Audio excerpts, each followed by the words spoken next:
Welcome to Crypto Clothesline. We're glad to be here with you. Hanging out the crypto laundry. Getting all the crypto info for you. Crypto Clothesline.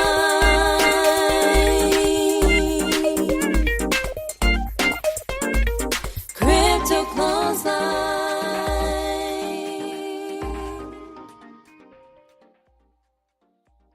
Amy Rose, hello, how are you? Hello, Abheeti. Awesome. I'm really excited about this week because we're about to meet my hero, my Aussie icon, in a pretty epic little interview, I must say.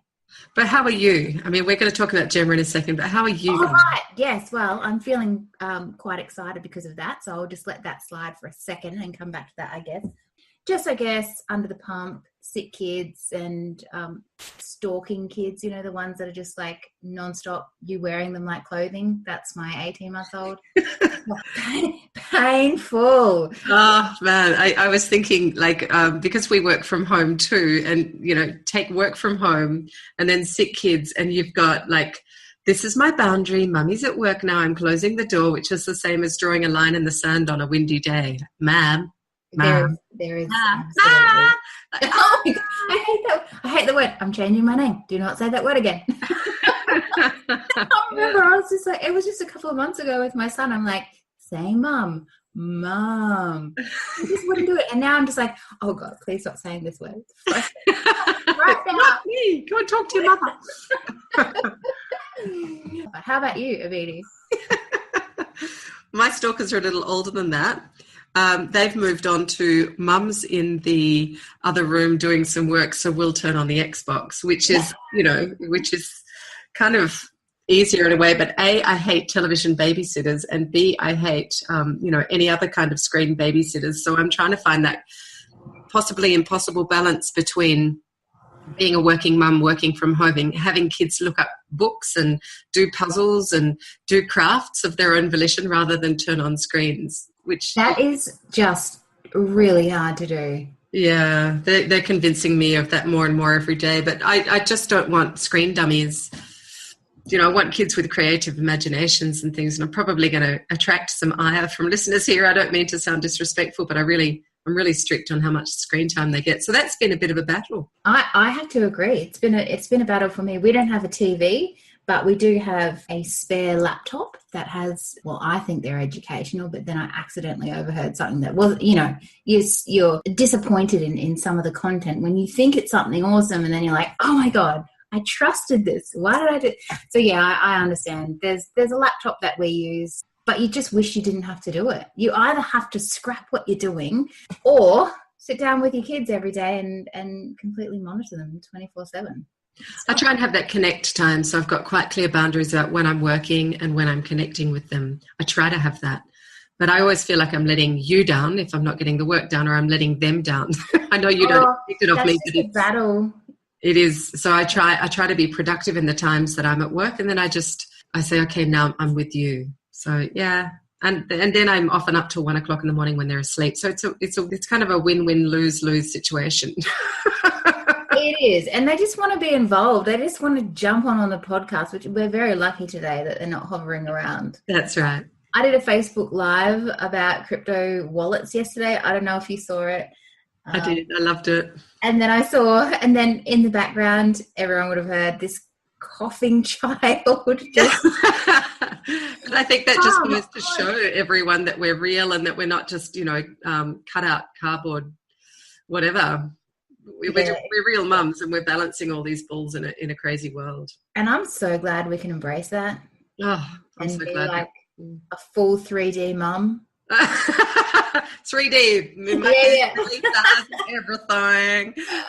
A robot could not do what we do. Yeah. But speaking of which, I know we didn't necessarily cover it with Jemma, but getting onto Jemma, wasn't it amazing? We had a pre-chat with Jemma, and she talked about how she does do everything she does, and it was really inspiring. I've taken a lot away from that. Yeah, the delegation key, that little golden nugget. Oh gosh! And we spent this week being pretty good at delegating. I definitely have, anyway. Yeah, well, I've got to find someone to delegate to.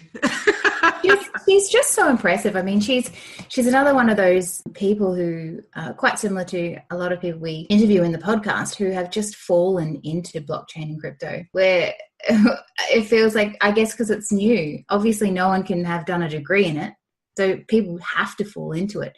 But, you know, she's got her various degrees. She's just like the world's most amazing human. I mean, she's a disruptor. She's a disruptor in JP Morgan and a disruptor in blockchain. So Jemma Green is one of the co-founders of Power Ledger, and that is one of the disruptive technologies that she has been involved in and that we're going to be speaking about. We are speaking about with her in the interview. We are. And I think we should just play it, Abheeti, before we give too much away, because we've got that problem, don't we? Just oversharing. Let's have a listen. Hi, Jemma. It's you are with Amy Rose and Abheeti, and our podcast is, I don't think we even told you what our podcast is called, but it's Crypto Clothesline. Oh, Crypto Clothesline. Okay. Yeah. We basically hang stuff out, we air it out, and we chat about stuff that's going on in this space, especially in blockchain. That's my passion, but obviously people are a little bit taken with the cryptocurrency aspect too, so we do dabble in that as well. Our first question for you is, you've got a Bachelor in Commerce. Now, I have watched some of your, I guess, bio videos on YouTube where you talk about your history, but for our listeners, could you tell us how you came from that finance industry into blockchain? Absolutely, yeah. It happened quite by accident. So I did a finance degree here in Perth, and then I moved to London. My dad's Irish and I have an EU passport, and I went and live in London for a year, and given my degree, I got a job in banking, extended another year, and this happened for literally 11 years in a row. So I ended up staying 11 years and working in banking the whole time. The first half of my time in London, I was in mainstream finance, and then halfway through, by virtue of doing a recycling project that I self-initiated, I became really interested in sustainability, and I went on to study a couple of postgraduate diplomas and then a master's in sustainability at Cambridge University. And partway through my studies, JP Morgan, the bank I was working at, set up a global environmental and social risk management unit, so looking at its lending in developing countries for high-risk environmental sectors, so mining, oil and gas, power, heavy manufacturing. And I was chosen to help set up that team and worked in it for 6 years. And in 2012, after submitting my master's thesis, I thought I needed to take a sabbatical, and so I took leave of absence from JP Morgan and went backpacking for about 9 months. And I went and hiked across Spain and did the Camino de Santiago, and then I'd never hiked before, but I became quite obsessed with hiking, and I went on to go hiking in Nepal and Israel and then South America. And while I was walking, all these ideas popped into my head. One of them, which I couldn't kind of rid myself of, was the idea of building an eco-village. And I thought it was a bit wacko, but anyway, I eventually shared it with a friend of mine who's a professor in Europe, and he suggested I speak with Professor Peter Newman in Perth at Curtin University. And I reached out to him and said, look, I'm a returning West Australian, this is my background, and I want to build an eco-village. And he wrote back saying, that's a great idea, and we should do that in Fremantle. And he copied in the mayor of Fremantle. And then I basically, after the 9 months travel, I returned to Perth, and I was originally going to move to Sydney or Melbourne because that's where all the banks were. So I thought I need to be there to really, get a job based on my experience. But I kind of got persuaded to apply to do a PhD with Professor Peter Newman and have the eco-village be a case study as a part of the doctoral research. Yeah. That's what I did. And I was looking at electricity market disruption, drawing on disruptive innovation theory from Professor Clayton Christensen from Harvard University. And I saw in Australia that we have a lot of households with rooftop solar, but hardly any apartment buildings, which are about 30% of the housing stock, and growing as we create more dense cities and more urban infill projects. And I saw that the legislation that governed apartment buildings, strata law, meant that the building could sell electricity to the residents without the need to have a retail electricity license. Mm-hmm. And I got really excited by this because I saw that you could create these kind of microgrids with solar and batteries in apartment buildings and increase the uptake of renewables, because up until now, that part of the housing stock had really been locked out of the renewable energy market. I thought that if you could have a system that would allocate electricity to each apartment, and if someone wasn't home to consume their allocation, they could trade it with their neighbours. But I couldn't find any software that did that. And then by chance, a former JP Morgan colleague of mine from Sydney introduced me to a couple of blockchain developers here in Perth, and I had a meeting with them January of 2016, and I just had a baby about 6 weeks earlier. Oh my gosh. Yeah, they came over to my house. My mum was there helping me look after my daughter, Amelie.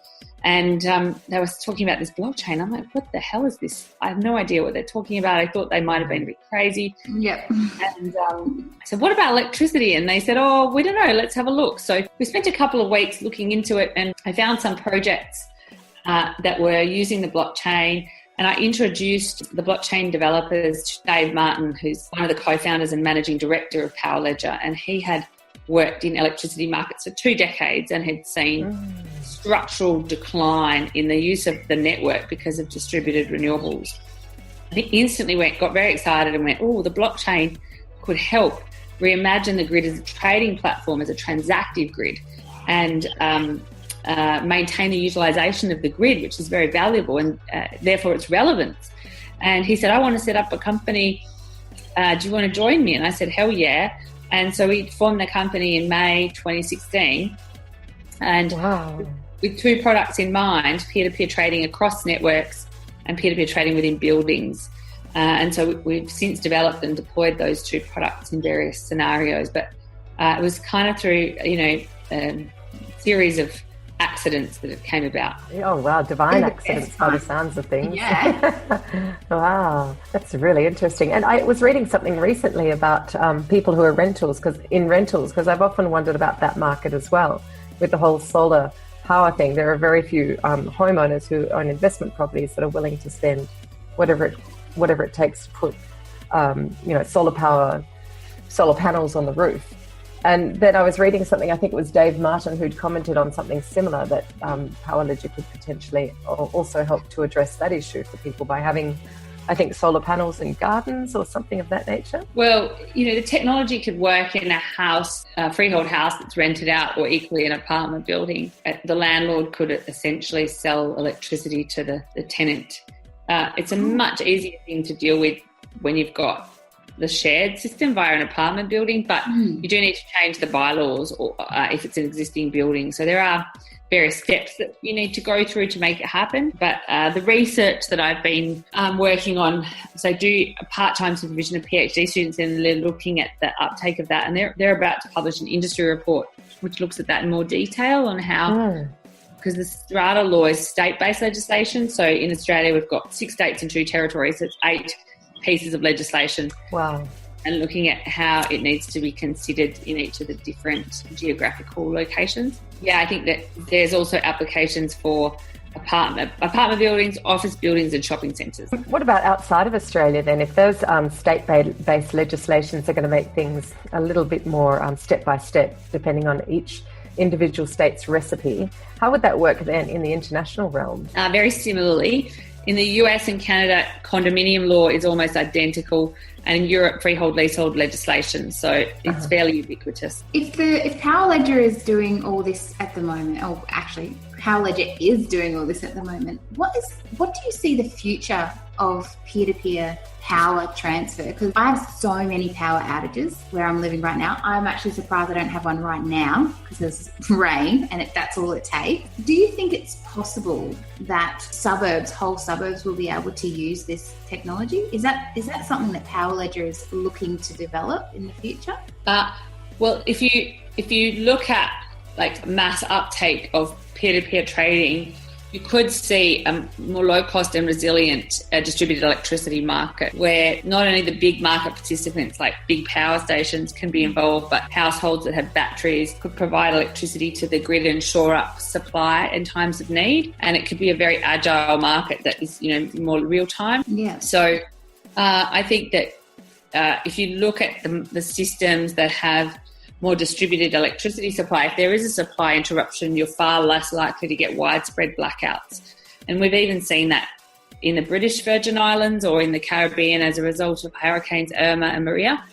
Many of the islands have like centralised generation and then undersea cables that power the islands. And when that centralised generation was wiped out, all the islands lost power. Whereas those that had their own distributed electricity generation on their own island, although the buildings were wiped out, the electricity is still going.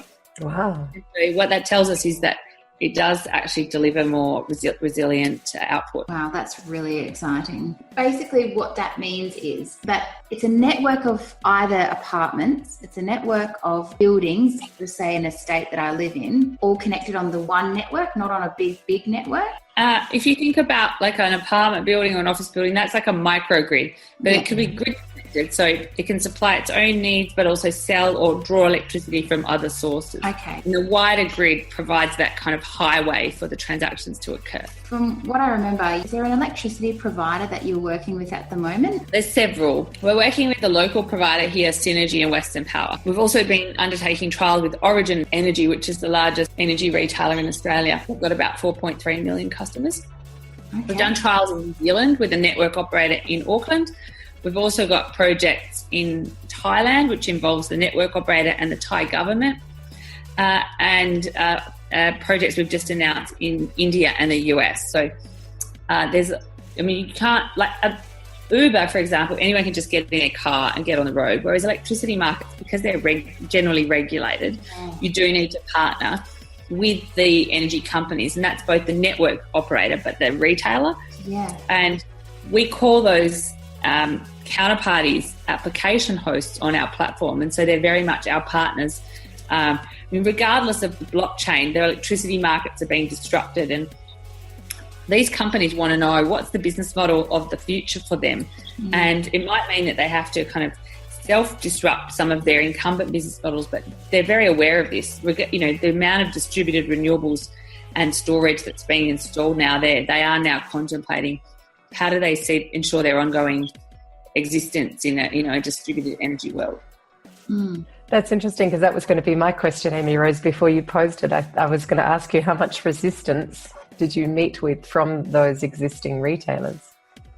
Well, I think that they totally get it, and certainly compared to a year ago, most of them understand the blockchain and they're interested to do trials. But I think that in terms of them contemplating what the energy market looks like and the role of blockchain, I think that's still being fleshed out, and many of them might like to have their own proprietary blockchain and just allow their own customers to trade peer-to-peer. But to be honest, there's not actually a great need for blockchain if you're just doing trading within one retailer. Where the blockchain really comes into its own is where you've got interoperability. So you and I are with different energy companies and we can still trade peer-to-peer and the process happens.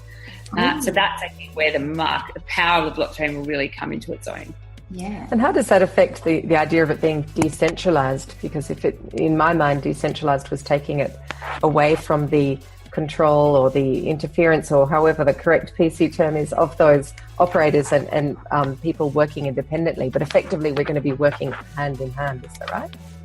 Well, the blockchain means that the buyer and seller, like house to house, can trade directly with each other without the need for an intermediary. Like if you buy shares on the stock market is the intermediary, whereas peer-to-peer means you're direct. And at the moment, if you have surplus electricity, you sell it back to your energy company and you get paid for that every 60 days when you get your bill.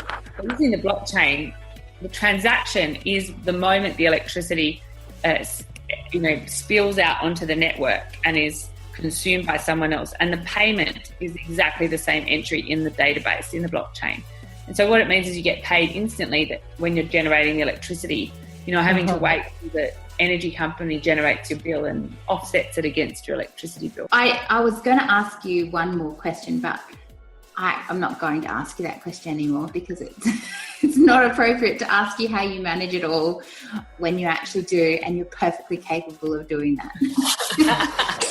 But am I able to, I can cut this out if I'm not allowed to, but am I able to share that you're pregnant? Yeah, of course. Yeah, I'm have 5 months nearly 5 months pregnant and due to have a baby start of July, and it's my second child. I've got a 2-year-old. I manage all the things that I'm doing with a lot of support from my family and also the good people at Power Ledger. Yes, wow. And Abheeti is way more of a networker than me, and she's been going to these things. Sorry, Abheeti, I'm throwing you in. That's fine.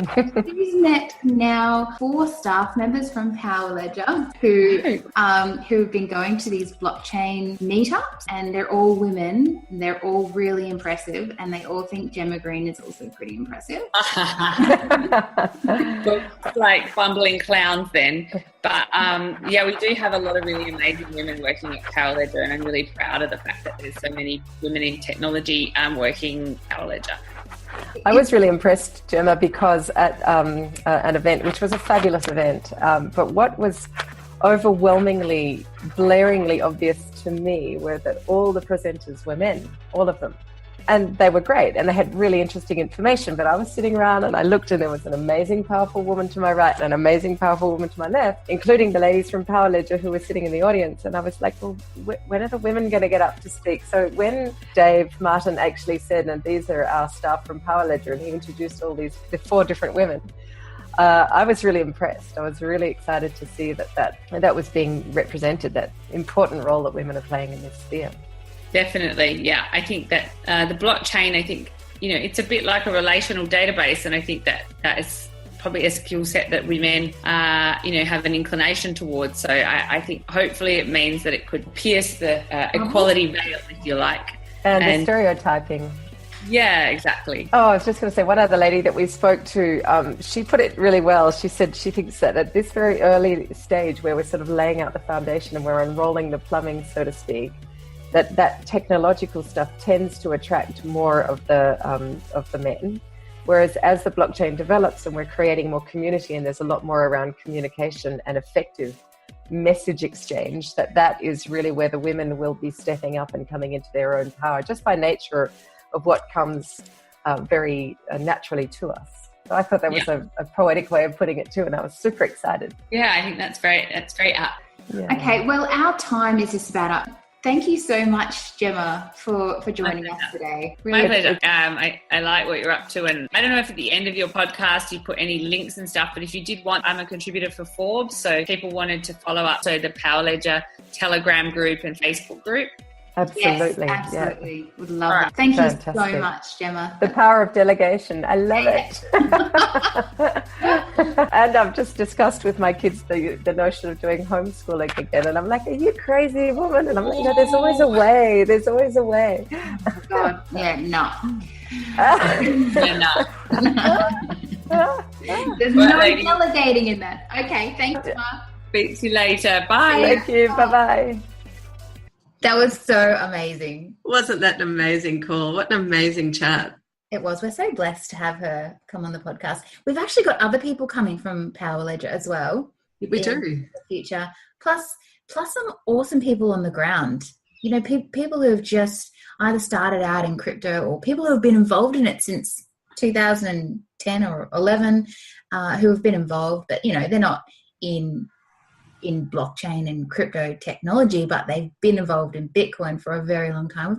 We've got those coming up as well. It's pretty exciting. Everyone's saying yes. It is because it's such a fertile space. It's a space where there's so much opportunity abounding that it feels like even people who have, who are so-called experienced, right down to the people on the ground who've really just got into it for the first time. It's a big yes space for a lot of people because we're all sort of, zipping around trying to work out what's going on. There's so much new technology coming out, so much news coming out every day. It's alive, this space. It is. It's thriving. So I think that might be why everyone's saying it. That's why everyone wants to come onto the podcast. We're just lucky, I think. Yeah, we're just wonderful. Come on. Yeah, right. Impressive. Let's plug ourselves. But isn't there someone else you've been chatting to recently, young Amy? Oh, yeah. We're going to put one of our little, I wouldn't call them pranks, but this week I might put my little call to Subway in. And I've been making some calls to see who's going to accept Bitcoin. And I have to say, they're quite humorous. Not too humorous that you wet your pants, but, they're up there. I've also, you know what I've been doing, Abheeti? What? I've been looking for Satoshi. So I've been calling Japan and trying to find, but the hardest thing is I know I'm going to call Japan. I don't speak Japanese. And listeners, how many are going to speak Japanese? So I've tried to call places where I think Satoshi might be that also speak English. It's a really hard market to target, Abheeti. What about Satoshi in the phone book? Satoshi. You that poor guy. You heard about the poor guy who's I did. His grandmother and stuff. Yeah. But good idea. I will. But I don't know if they're going to speak English. I'll just answer it and I'll be all confused. But you speak I speak a very poor version of Japanese from a university degree once upon a time ago. So still, it's better than mine, which was from grade 2. But as soon as I get past Ohayo gozaimasu, I launch into Italian, so I get the more confusion ever. Let's listen to my chat with Subway. Thank you for calling Subway Systems Australia, regional office for Australia and New Zealand. If you know your party's extension, please dial it now. Otherwise, please choose from one of the following options. Good morning, Subway Systems. Speaking. Hi, is this Subway as in the Subway restaurant? Subway. Yes, it is. Mm-hmm. I'm hosting a gigantic party with heaps of people who have a lot of Bitcoin, and we are wanting to have catering done, and we're all pretty health conscious. And I was wondering if you will accept Bitcoin. That would be. I'm not sure why the store sent you to us, but it would be store specific. As far as I know, I don't think we do. Because there's a store in America that's doing it, and I think they're really taking off because of it. Yeah. What stores around you are in the best location for you? Because I can send it on to the franchisees of the store. Yeah. I'm happy to get it from Brisbane, any store in Brisbane. I would take any. Yeah. And I'll just go and pick it up. And we'll need thousands of dollars worth, I think. Rolls and rolls. And what was your name and your best contact number? Yeah, Amy Rose. Do you think they'll consider it? I think so. It's going to be such a massive party. There's going to be Lamborghinis everywhere. So maybe if you get some publicity out for Subway. Yeah. I can't say for sure what the franchisees will say, but I'll definitely send it to all Brisbane stores. Okay, creepy. Well, I'll send that around now. Would you be able to? Would you be able to? Are they going to contact me, or will you guys be contacting me, or? Oh, yeah, it would be the franchisee would be in contact with you. That's awesome. Thank you so much for being so accommodating. No worries at all. If you don't hear back in, say, by the end of the week, just give us a call back and I can follow up on that one. But chances are you probably should hear back before then. Okay, awesome. Thank you so much. Thanks, Amy. Bye. Hello. Amy Rose here to make sure you know all about our upcoming webinars and our online crypto courses. So if you know a newbie, if your best friend has no idea what you're talking about when you say Bitcoin, or your mum is totally confused about why on earth you keep talking about invisible money, send them to our webinars. We cut out the tech talk and deliver a jam-packed session of crypto goodness every fortnight. And you're going to need more. So we've built an online course. It's 10 weeks of video tutorials, complimentary consultations where you can talk to myself or to Abheeti. There's quizzes, access to the closed Facebook group just for students with live videos and support, study guides, all without the tech talk, and it's just put simply for non-tech heads. And this is going to teach you everything you need to know about everything you need to get you started in crypto and to make informed decisions. You're going to learn the importance of security because that is our main focus of the course. And at the end, you're going to feel inspired and enriched and part of a community support network that's there to ensure you continue to feel empowered in this ever-evolving space, something that Abheeti and I didn't have when we started out. We virtually had no one, and all we could do was Google. So you've got this in a package delivered just for you. So check out the comments and the notes of our podcast for all the links. Otherwise, we'll see you next week in the podcast where at the end, we're probably going to tell you about our course again. Hanging out the crypto laundry, Getting all the crypto info for you. Crypto Clothesline.